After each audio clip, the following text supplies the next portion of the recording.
Case रे आसिला बड़ update.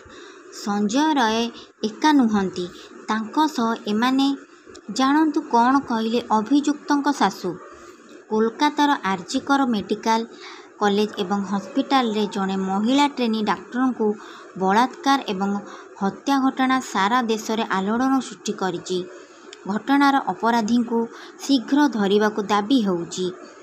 एही मामला को नहीं अभियुक्त संजय रायଙ୍କ सासू दुर्गा देवी कहिसंती एही अपराध रे आहुरी अनेक लोक जड़ित अछंती।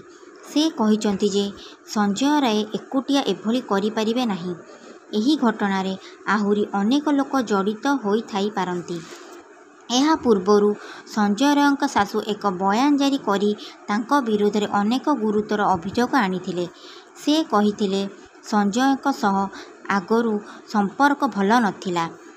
से आम झियो सह असदाचरण करुथिले। से तांकू माड़ मारुथिले। मो झियो जेतेबेले 3 मासर गर्भवती थिला तार गर्भपात करा जाइथिला।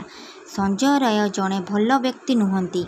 तांकू फांसी खुंटरे झुलांतु अबा जहा इच्छा तांको सह करंतु। से पूर्वरु आउ जनकू विवाह करथिले। एहा परे से मो झियो सहित द्वितीय विवाह करथिले। जदि से किछि भूल करिसंती तेबे ताकू दंड दिया जाऊ।